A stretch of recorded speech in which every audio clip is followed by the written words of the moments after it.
రెండవ ఆరాధన బట్టి సన్నిధిలో ప్రార్థిస్తున్నాను.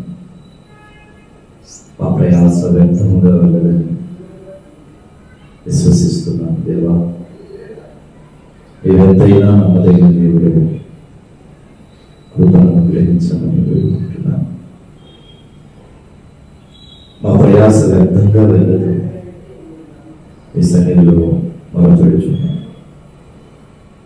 ఎక్కడైతే ముగ్గురు నామాలు ప్రార్థిస్తే అచ్చట నేనున్నాను, ఉంటాను అని సెలవించిన దేవుడు, మీ కార్యాలను మా జీవితాల్లో రూపరిచి సత్య సంబంధమైన మీ ఆత్మను మాకు తోడుగా ఉంచి ఈ చిన్న సంఘాన్ని ఆశీర్వదించమని ప్రార్థిస్తున్నాను. నూతన ఆత్మలను మీరు నడిపించండి. దుఃఖదలులు సమాప్తమైనట్లు కార్యం చేయండి. దేవా, సమయోచితమైన జ్ఞానం చేత నింపండి, బలము చేత నింపండి, ఆత్మ చేత నింపండి.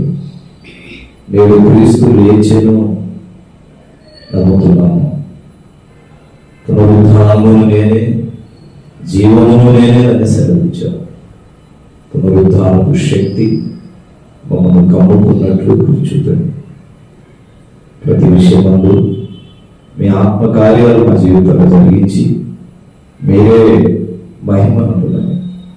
యేసునామమున ప్రార్థిస్తున్నాను పరమ తండ్రి, ఆమేన్. హల్లెలూయా, హల్లెలూయా.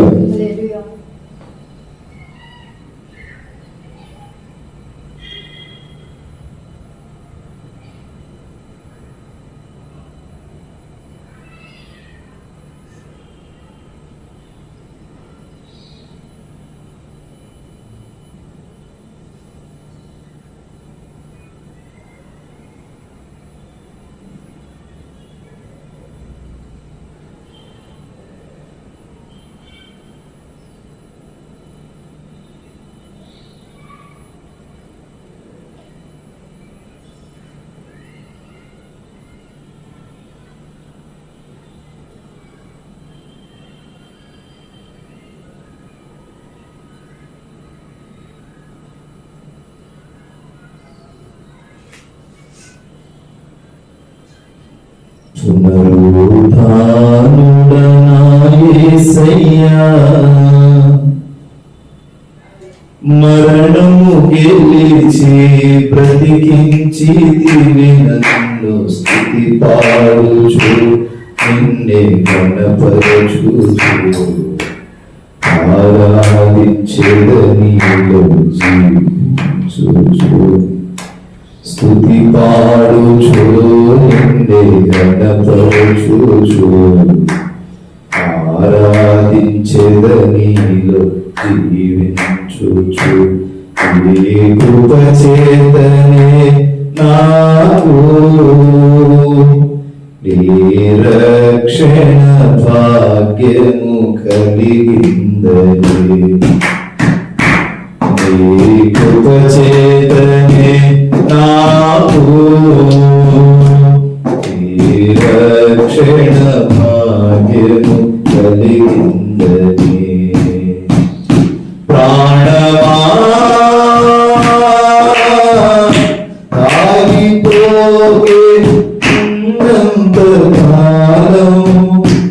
యేసు మేఘాలపై త్వరగా రానుండగా నిరీక్షణతో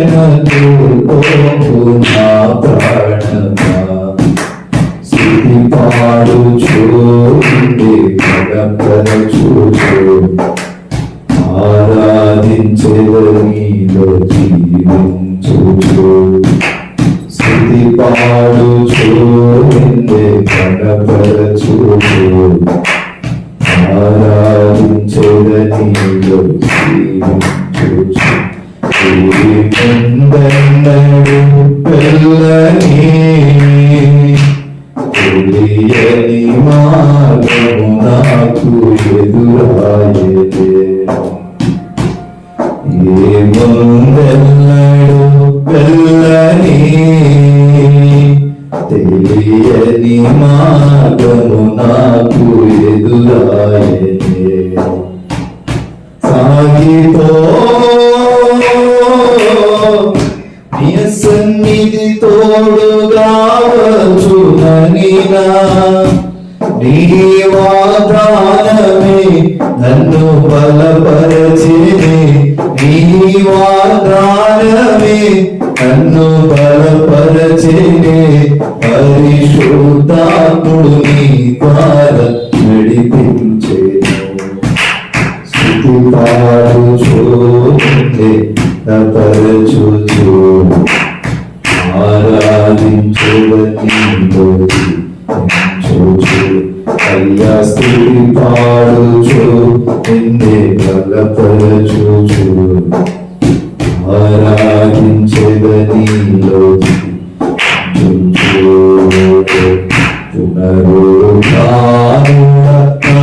యేసయ్యా, మరణము గెలిచి బ్రతికించెదివి నన్ను. స్తుతి పాడుచు నిన్నే ఘనపరచుచు ఆరాధించెదనిలో జీవించుచు.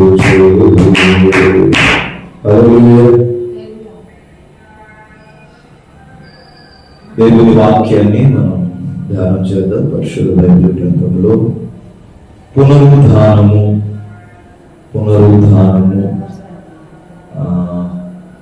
చూద్దాం. పరిశుద్ధ బైబిల్ గ్రంథంలో వాక్యాన్ని నా మాటను బట్టి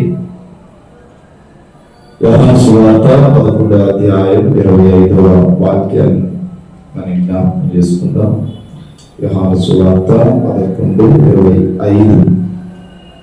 అందుకు యేసు, పునరుద్ధానమును జీవమును నేనే. నా యందు విశ్వసించువాడు, నా యందు విశ్వాసం ఉంచువాడు చనిపోయినను బ్రతుకును. ఈరోజు వాగ్దానం ఏంటిమంది? పునరుద్ధానమును జీవమును నేనే. నా యందు విశ్వాసం ఉంచువాడు చనిపోయినను బ్రతుకుతాడు. ఎవరి మీద విశ్వాసం ఉంచాలి అంటే, చాలా మంది మనుషుల మీద విశ్వాసం ఉంచుతారు, చాలా మంది మనుషుల ఆలోచన మీద విశ్వాసం ఉంచుతారు, వారి వారి జీవితాల మీద విశ్వాసాలు కలిగి ఉంటారు. కానీ జీవం కలిగిన దేవుని మీద విశ్వాసం చాలా మందికి తక్కువగా ఉంటుంది. డాక్టర్స్ మీద విశ్వాసం, లాయర్స్ మీద విశ్వాసం, రాజకీయ నాయకుల మీద విశ్వాసం, అధికారుల మీద విశ్వాసం. ఈనాడు మానవుడు ఎవరెవరి మీద విశ్వాసాన్ని ఉంచుతున్నాడు, కానీ దేవుని మీద విశ్వాసాన్ని నిలపలేకపోతున్నాడు. దేవుని మీద వారు నమ్మకం ఉంచలేకపోతున్నారు. కారణము, దేవుని సన్నిధిలో విశ్వసించువాడు ఇదిగో నశింపగా నిత్య జీవానికి వెళ్తాడు. ఈ వాగ్దానాలు బాగా చదువుతారు, కానీ ఆయన మీద విశ్వాసం ఉంచరు. అంత్య దినాలలో అపాయకరమైన రోజుల్లో మనం ఉన్నాం. అంత్య దినాలలో అపాయకరమైన రోజుల్లో నీవు నేను జీవనాన్ని సాగిస్తున్న గడియల్లో మనము దేవుని మీద విశ్వాసం ఉంచాలి. యేసుక్రీస్తు ప్రభువు కలువరి శిలువలో నీ కొరకు, నా కొరకు, నీ పాపం కొరకు, నా పాపం కొరకు చనిపోయి సమాధి చేయబడి సెలవిస్తున్నాడు కదా, నా యందు విశ్వాసం ఉంచువాడు చనిపోయినను బ్రతుకుతాడు. నా యందు విశ్వాసం ఉంచువాడు ప్రతిఫలాన్ని పొందక మానడు. నా యందు విశ్వాసం ఉంచువాడు వారి జీవితాల్లో ఆశీర్వాదాన్ని పొందక ఉండదు. నా యందు విశ్వాసం ఉంచువాడు నిత్య జీవానికి వెళ్తాడు, నిత్య జీవానికి వెళ్తాడు. ఈనాడు ఎవరెవరి మీద వేరేంటి మీద విశ్వాసం ఉంచుతున్నాం, కానీ ఆయన మీద విశ్వాసం ఉంచలేకపోతున్నాం. విశ్వాసము కర్తయు దాన్ని కొనసాగించు క్రీస్తు వైపు చూస్తూ ముందున్న పరుగు పందెములో మీరు పరిగెత్తుడి అంటాడు. విశ్వాసం అనేది చాలా విలువైంది. విశ్వసించు ప్రతివాడు నశింపడను, నిత్యరాజ్యానికి వారసుడగును. విశ్వసించు ప్రతివాడు నశింపడను, నిత్యరాజ్యానికి వారసుడగును. జయమే మరి విజయమే యేసు రక్తము, జయమే మరి విజయమే యేసు రక్తము, యేసు రక్తము ప్రతి పాపము నుండి విడిపించును, విమోచించును. యేసు రక్తము ప్రతి పాపము నుండి విడిపించెను, విమోచించెను. జయమే మరి విజయమే యేసు రక్తము, జయమే మరి విజయమే యేసు రక్తము, జయమే మరి విజయమే యేసు రక్తము, జయమే మరి విజయమే యేసు రక్తము. ఆయన రక్తము ప్రతి పాపము నుండి విడుదలనిస్తుంది. అందుకంటాడు, పునరుద్ధానమునే జీవమునే నా యందు విశ్వాసం ఉంచువాడు చనిపోయినను బ్రతుకుతాడు. ఇప్పుడు ఎవరి యందు విశ్వాసం ఉంచాలి అంటే దేవుని మీద విశ్వాసం. కొన్నిసార్లు మనుషులు ప్రకృతి మీద విశ్వాసం, వారి భుజబలాల మీద విశ్వాసం, వారి ఆలోచనల మీద ఆ విశ్వాసం ఉంచుకుంటారు. అది వాక్యం సెలవిస్తుంది. భార్య భర్త మీద, భర్త భార్య మీద, పిల్లలు తల్లిదండ్రుల మీద, తల్లిదండ్రులు పిల్లల మీద. ఈ విశ్వాసాలన్నీ పూర్తి స్థాయిలో నెరవేర్చబడవేమో కానీ విశ్వసించు జీవాధిపతి యొక్క దేవుడు తన యందు మనం విశ్వాసం ఉంచితే మనము చనిపోయినను మనలను బ్రతకనిస్తాడు, బ్రతికింప చేస్తాడు. కనుక వాక్యం సెలవిస్తుంది, దేవుని యందు విశ్వాసం ఉంచేవాడు చనిపోయినను బ్రతుకుతాడంట. బ్రతికిన యందు విశ్వాసం ఉంచు ప్రతివాడును ఎన్నటికి చనిపోడు. ఈ మాట నమ్ముచున్నావా అని ఆమెను అడిగాడంట. ఎవరిని అడిగాడు? మార్త ఆయనతో అంత్యదినమున పునరుద్ధానమందు లేచునని ఎరుగుతున్న నేను. ఎవరితో అంటున్నాడు? మార్తాతో అంటున్నాడు. ఇక్కడ యోహాను సువార్త 10వ అధ్యాయం 18వ వాక్యంలో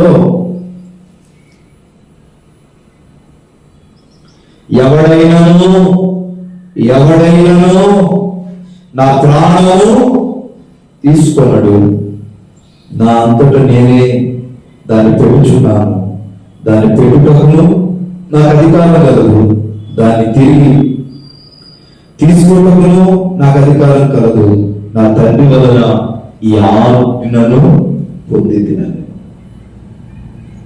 యేసుక్రీస్తు ప్రభువు భూమి మీద సంచరిస్తున్న రోజుల్లో ఈ మాట తెలియజేస్తున్నాడు. ఈ మాటను చూపుతూ ఆయన తేటపరుస్తున్న విధానం చూడండి. ఎవడైనా నా ప్రాణమును తీసుకొనడు, ఎవడు నా ప్రాణాన్ని తీయడు, ఎవరికి నేను అంత అధికారాన్ని ఇవ్వను. ఎవడునో నా ప్రాణమును తీసుకొనడు, నా అంతట నేనే దానిని పెడతాను, నా అంతట నేనే దానిని పెట్టుచున్నాను. దానిని పెట్టుటకు నాకు అధికారం ఉంది, దానిని పెట్టుటకు నాకు అధికారం ఉంది, దానిని తిరిగి తీసుకోవడానికి కూడా నాకు అధికారం ఉంది. పండగ రోజని పిండి వంటలు చేసుకొని అంబరాలతో సంబరాలు చేసుకుంటూ ఉంటారు చాలా మంది. కానీ వాక్యం సెలవిస్తుంది, ఇదిగో దానిని పెట్టుటకు నాకు అధికారం కలదు, దానిని తీసుకున్నకు కూడా అధికారము కాదు. నా తండ్రి వలన ఈ ఆజ్ఞను పొందాను, నా తండ్రి వలన ఈ ఆజ్ఞను పొంది ఉన్నాను. దేవుడు సెలవిస్తే తప్ప మన జీవితాల్లో ఏ కార్యము జరగదు. దేవుడు సెలవించకపోతే ఏది జరగదు. దేవుడు సెలవిస్తేనే ప్రతిదీ జరుగుతుంది. నువ్వు బ్రతికి ఉన్నావు బ్రతికి బట్ట కట్టుకున్నావు అంటే ఆయన సెలవించుచున్నాడు కనుకనే అది పొందుతున్నామండి.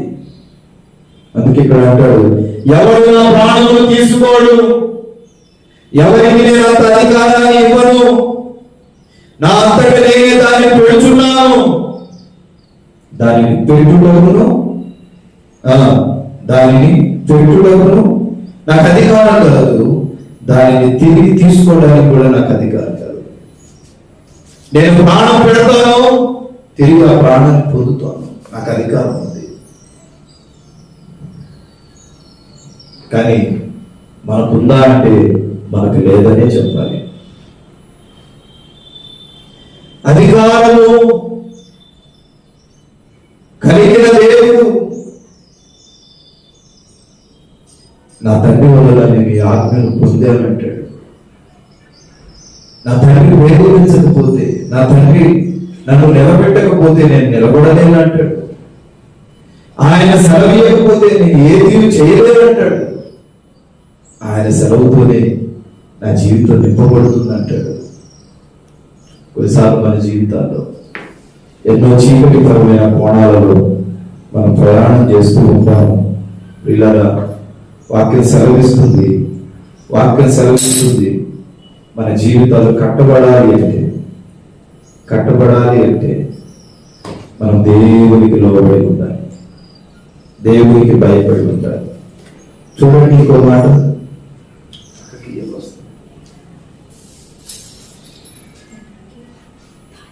వాక్యం సెలవిస్తుంది, నా ప్రాణమును పెట్టుకును, తిరిగి నా ప్రాణమును తీసుకుంటాను. మత్తయి సువార్త 27వ అధ్యాయం 62వ వాక్యంలో కూడా ఒక మాట ఉంటుంది. మత్తయి సువార్త 27:62.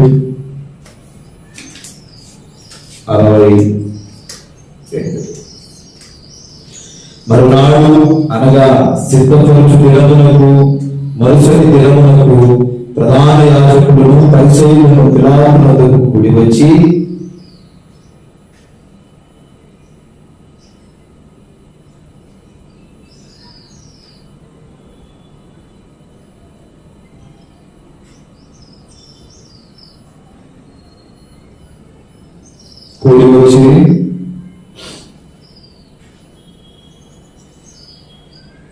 అయ్యా, ఆ వంచకుడు సజీవుడై ఉండినప్పుడు 3 దినములైన తరువాత నేను లేచేదని చెప్పినది మాకు జ్ఞాపకం ఉన్నది.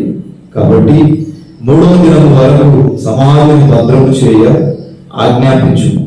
వారి శిష్యులు వచ్చి వారిని ఎత్తుకొని పోయి ఆయన మృతులలో నుండి లేచెనని ప్రజలకు చెప్పుదురేమో.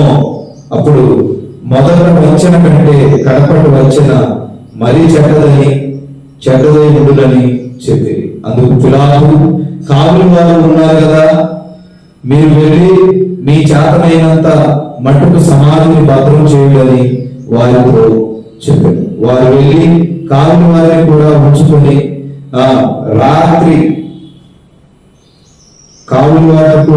ఉంచుకొని రాత్రికి ముద్ర వేసి సమాధిని భద్రము చేసి.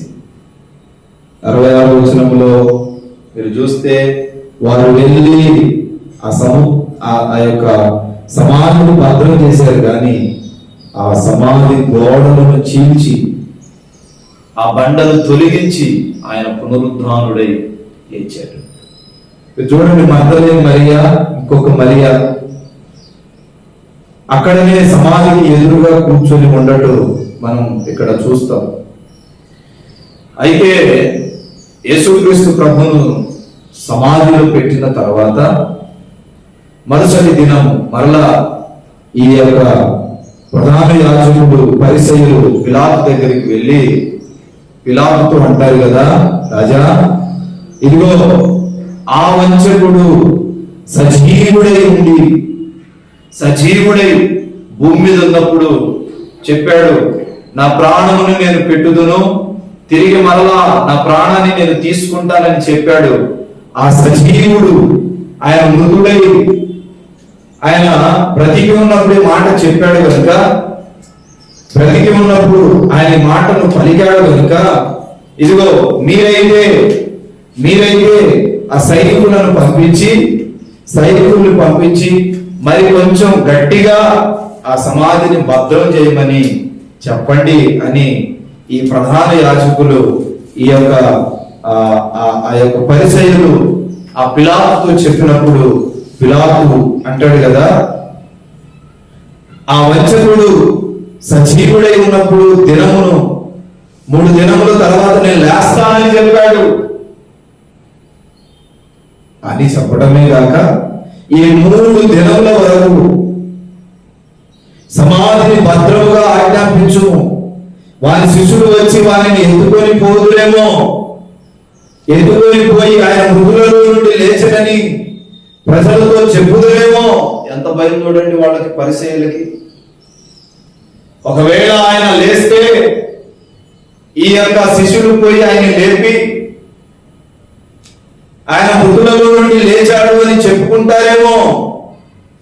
అట్లా చెప్పుకున్నప్పుడు మొదట ఆయన చెప్పిన మాట కంటే కడసారి వీళ్ళు చెప్పిన మాట మరి చెడ్డదై ఉంటుంది కనుక కావలి వారు ఉన్నారు కదా, వాళ్ళు అంటారు, కావలి వారు ఉన్నా కొంచెం భద్రంగా ఆ సమాధిని భద్రం చేయమన్నప్పుడు వాళ్ళు చేసినంత వరకు వాళ్ళు చేస్తారు.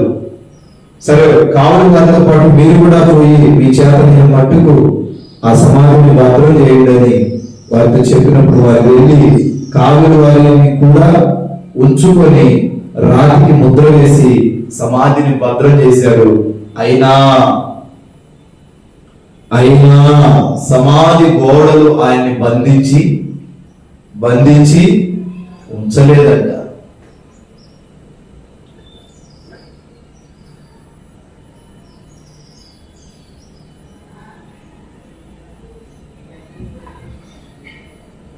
సమాధి గోడలు ఆయన్ని బంధించి ఉంచలేదు. కారణం ఏంటంటే యేసుక్రీస్తు సమాధి నుండి తిరిగి లేచుట ప్రారంభించబడి, ఆ సమాధికి అడ్డుగా ఉన్న ఇంకొక చోట రాస్తాడు, అడ్డుగా పెట్టిన ఆ యొక్క ఆ రాయి మీద ఓ దూత కూర్చొని ఉండేను. ఏం అర్థలేదు మరియా, ఇంకొక మరియా వీళ్ళు పోయి అడుగుతారు, మా ప్రభు ఏడి అని అడిగినప్పుడు ఆయన అంటాడు, ఆ దూత అంటది, ఆయన చెప్పినట్టే ఆయన లేచి ఉన్నాడు, ఆయన ఇక్కడ లేడు, ఆయన లేచి ఉన్నాడు. చనిపోయిన ఆ లేచిన వారిని మీరెందుకు మృతులలోనే ఇంకా వెతుకుతున్నారు అంటాడు. మన ప్రభువు మరణాన్ని గెలిచినవాడు, మన ప్రభువు మరణపు ముళ్ళుని గెలిచినవాడు. ఈ ఈస్టర్ శుభవేళ వాక్యం సెలవిస్తుంది, ఇక్కడ మత్తయి సువార్తలో రాయబడినట్టు యేసుక్రీస్తు సమాధి నుండి తిరిగి లేచినవాడు. ప్రవచనాలు నెరవేర్చబడ్డాయి.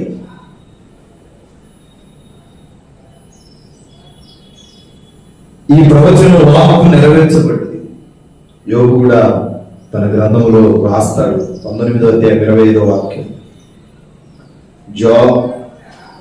జోబు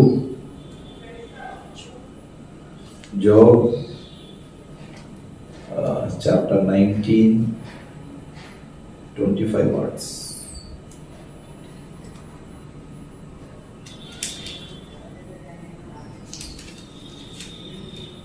యోగు కూడా తన గ్రంథంలో ఈ విధంగా రాస్తున్నాడు, అయితే నా విమోచకుడు సజీవుడు, తర్వాత ఆయన భూమి మీద నిలుచునని నేను ఎరుగుదు.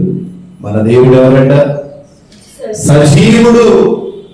మీరెందుకు మృతుల్లో వెతుకుతున్నారు? 4 సమాధి దగ్గర వెతుకుతున్నారు, ఆయన లేచి ఉన్నాడు. ఇప్పటికి చాలా మందికి డౌట్లే, నిజంగానే లేచాడా? 2025 సంవత్సరాల క్రితం ఆయన లేచి ఉన్నాడు. ప్రపంచ నడిబొడ్డున యెరూషలేము ప్రాంతంలో నేటికి ఆయన సమాధి తెరవబడే ఉంది. ఆయన సమాధి తెరవబడే ఉంది. అందుకంటాడు మన దేవుడు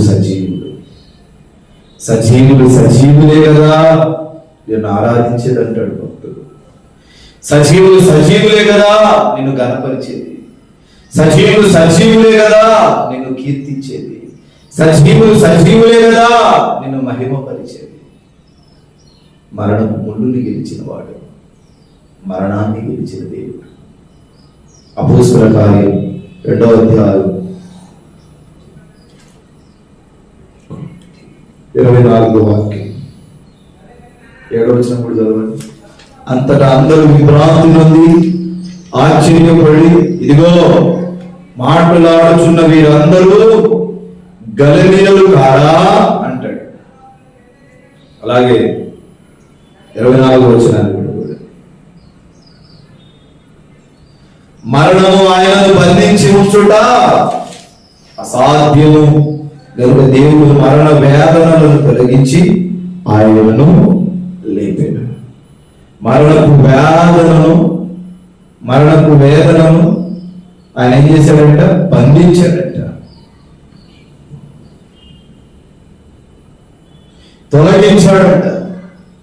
తొలగించి ఆయన్ని లేపాడు. మరణము ఆయనను బంధించి ఉంచుట అసాధ్యం. ఈయన మరణాన్ని జయించిన వాడే, మరణపు ముళ్ళును విరిచిన వాడు. మరణము ఆయనను బంధించి ఉంచలేదు. 31వ వచనంలో ఇదే మాట మళ్ళీ చెప్తారు.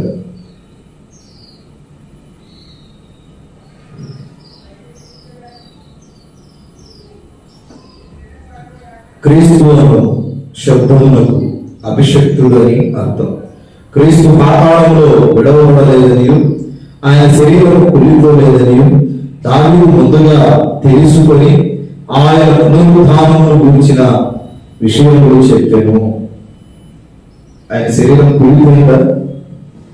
కుళ్ళిపోలేదు. మానవుని శరీరం అయితే కుళ్ళిపోతుంది. ఆయన మహిమ శరీరాన్ని పొందాడు. మహిమ శరీరాన్ని పొంది మగ్దలేనే మరియ వాళ్ళతో చెప్తాడు కదా, నువ్వు వెళ్ళి మనోళ్ళందరినీ గ్యాదర్ చేయి, నేను మిమ్మల్ని అందరినీ గలిలయలో కలుసుకుంటాను. ఏమొచ్చి అందరికి చెప్తుంది. చెప్తూ ఉన్నప్పుడు మెస్సయ్య తిరిగి లేచాడు, ఆయన మనల్ని గలిలయలో కలుసుకుంటాడని మేడ గదిలో వీళ్ళందరూ మాట్లాడుకుంటూ ఉండగా తోమా నమ్మడండి. ఏదైతే అదైంది కానీ నాకైతే నమ్మకం లేదంటాడు. ఏం లేదంట? నాకైతే నమ్మకం లేదంటాడు తోమా.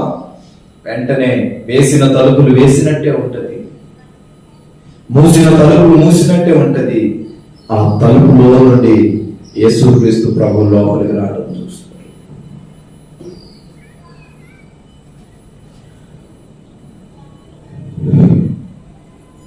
ఎందుకంటే అప్పటి వరకు ఆయన మానవుని శరీరాన్ని ధరించాడు.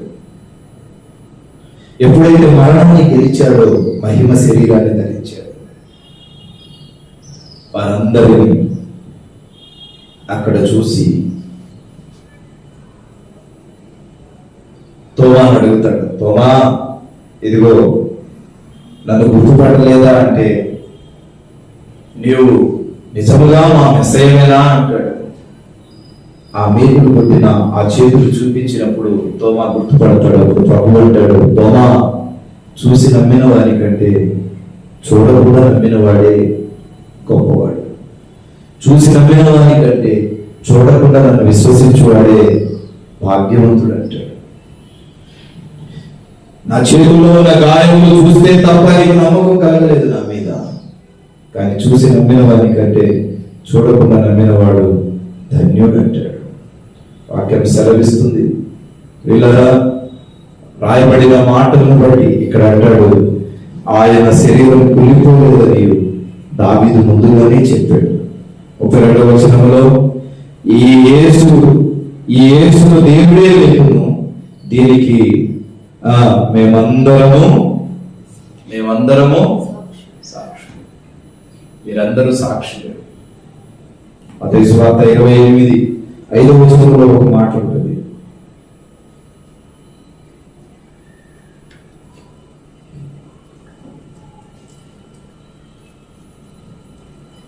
దూత స్త్రీలను చూచి, మీరు భయపడకుడి, సిలువ వేయబడిన యేసును మీరు వెతుకుచున్నారని నాకు తెలియను. ఆయన ఇక్కడ లేడు. తాను చెప్పినట్టే ఆయన లేచి ఉన్నాడు. రండి, ప్రభు పండుకొనిన స్థలమును చూచి త్వరగా వెళ్ళి ఆయన మృతులలో నుండి లేచి ఉన్నాడని ఆయన శిష్యులకు తెలియజేయుడి. ఇదిగో ఆయన గలిలియాలోనికి మీకు ముందుగా వెళ్ళుచున్నాడు, అక్కడ మీరు ఆయనను చూతురని ఇదిగో మీతో చెప్పానని. ఆయన ఇక్కడ లేడు. సిలువ వేయబడిన వ్యక్తిని సమాధుల్లోనే ఎందుకు వెతుకుతున్నారు? ఆయన లేచి ఉన్నాడు. ఆయన మిమ్మల్ని గలిలియాలో కలుస్తాడు.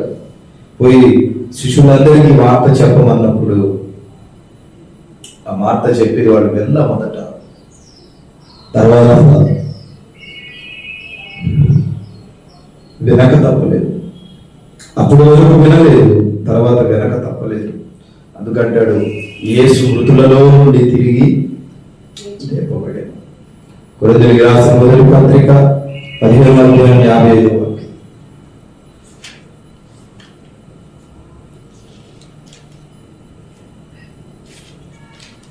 ఓ మరణమా నీ విజయం ఎక్కడ?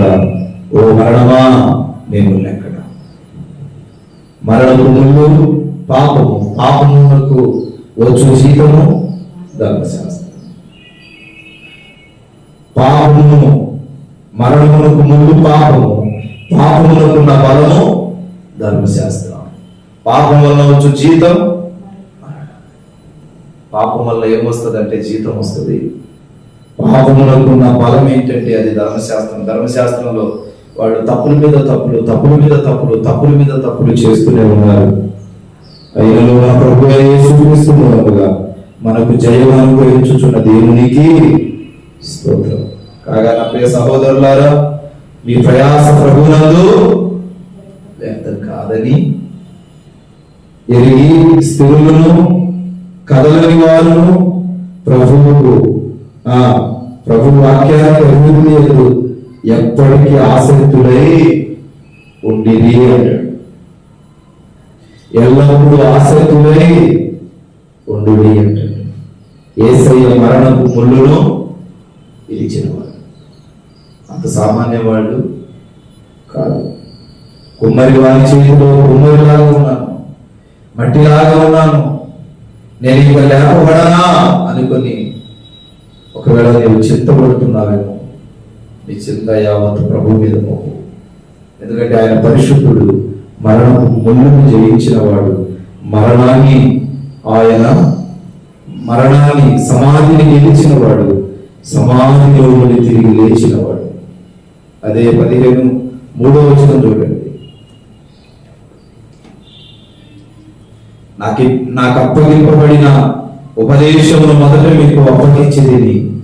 అదే మనకి లేఖనముల ప్రకారం క్రీస్తు మన పాపముల కొరకు మృతి పొందేను, సమాధి చేయబడేను, లేఖనముల ప్రకారము 3వ దినము లేపబడేను. ఆయన కేఫా అంటే ఎవరు?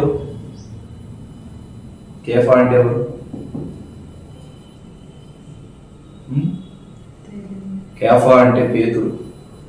కేఫాకును 12 మంది శిశువులకు అందరికీ కనబడేను. అటు పిమ్మట 500లకు ఎక్కువైన సహోదరులను ఒక్క సమయం అందే కనబడి, వీరిలో అనేకులు ఇప్పటి వరకు నిలిచి ఉన్నారు, కొందరు నిద్రించారు. తర్వాత ఆయన యాకోబునకును అటు తర్వాత అపోస్తులందరికీ కనబడెను. అందరికీ కనబడుట ఆ కాలంలో పుట్టినట్టు ఉన్న నాకును కనబడి. యేసయ్య చనిపోయి సమాధి చేయబడి తిరిగి లేపబడిను. తిరిగి ఏమయ్యాడంట? లేపబడిను. ఎన్ని మాటలు చెప్పాను? ఎన్ని మాటలు చెప్పాను?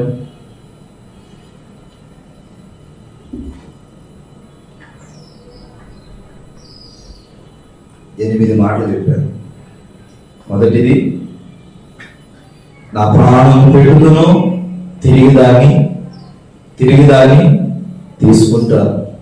రెండవది, యేసుక్రీస్తు సమాధి నుండి తిరిగి లేచాడు. మూడవది, మన దేవుడు ఎవరండి? సజీవుడు. మన దేవుడు విమోచకుడు. నాలుగవది, మరణము ఆయనను బంధించుట అసాధ్యం. ఐదవది, ఆయన శరీరము కుమిపోలేదు. 6, యేసు మృతులలో నుండి తిరిగి లేచిన వాడు. 7, యేసయ్య మరణపు ముళ్ళును విరిచినవాడు. అండ్ లాస్ట్ అండ్ ఫైనల్, యేసయ్య చనిపోయి సమాధి చేయబడి తిరిగి సమాధి యొక్క గోడలను పెకిలించి ఆయన లేచినవాడు. కనుక పునరుద్ధానమును నేనే, జీవమును నేనే అని యోహాను సువార్తలో రాయబడిన మాటను బట్టి పునరుద్ధానుడైన క్రీస్తు మార్గాల్లో మనం నడుద్దాం. దేవుని కొద్ది మాటలు దీవించును గాక. ఒకటించండి. ప్రేమగల తండ్రి, పరిశుద్ధుడైన దేవా, పరిశుద్ధ పాదాలకు స్తోత్రాలు.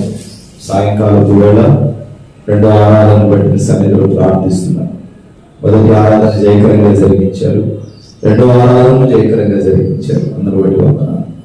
కొద్ది మంది వచ్చారు ప్రభువా, ఈ సంఘాన్ని ప్రేమించండి, సంఘం మీద మీ ఆత్మను ఉంచండి, నూతన ఆత్మలను దయచేయమని వేడుకుంటున్నాను. ఎక్కడ తప్పిదములు జరుగుతున్నాయో తప్పిదములన్నింటినీ తొలగించండి, కృప దయచేయండి. సంఘం క్షేమాభివృద్ధి నొందినట్లు, పరిచర్య ధర్మం సాగునట్లు, సంఘంలో ప్రజలు అయాదిగా వచ్చున్నట్లు ఎలవేసి మీరు పిలవమని ప్రార్థిస్తున్నాను. అద్భుతాలు చేసి ఆశీర్వదించండి. ఈ గురించిన కుటుంబాలందరినీ మీరు మీ దీవెన హస్తాలకు అప్పగిస్తున్నాను.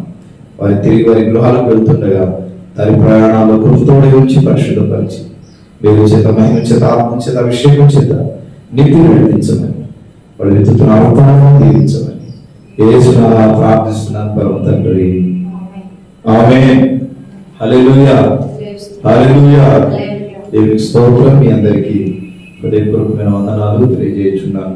God bless you. దేవుడు మిమ్మల్ని మీ కుటుంబాలను దీవించును గాక. ఇంతటితో ఈస్టర్ ఆరాధన ముగించబడింది. ఉచితమైన మరలా కలుసుకుందాం. అంతవరకు దేవుని మహాకృప తోడై ఉండును గాక. ఆమేన్. హల్లెలూయా, హల్లెలూయా.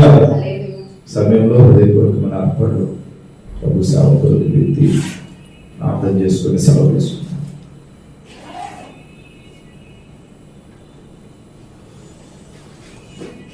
మేఘాల పైన యేసు వచ్చుచున్నాడు, పరిశుద్ధులందరినీ తీసుకుపోతాడు, పరిశుద్ధులందరినీ తీసుకుపోతాడు.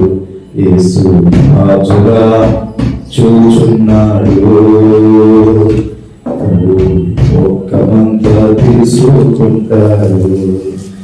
రవి కోటి తేజులో రమ్యమైన తేజులో, రవి కోటి తేజులో రమ్యమైన తేజులో మహారాజుగా వచ్చుచున్నాడు, రాజుగా వచ్చుచున్నాడు.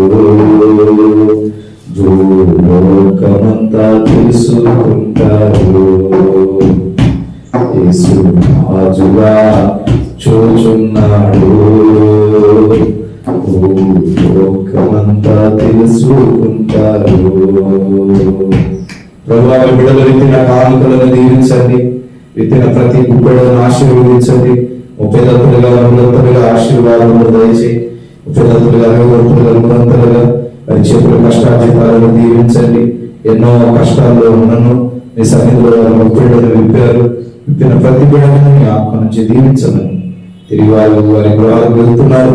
దాని ప్రాణంలో కృతజ్ఞతలు యేసునామమున ప్రార్థించి అడుగుచున్నాను పరమ తండ్రి, ఆమేన్. బ్రదర్ బి అభిషేక్ నాయకు, నాగేశ్వరం తండా, మాచవరం మండలం, గుంటూరు డిస్టిక్. మా ఫోన్ నెంబర్ 7659018230.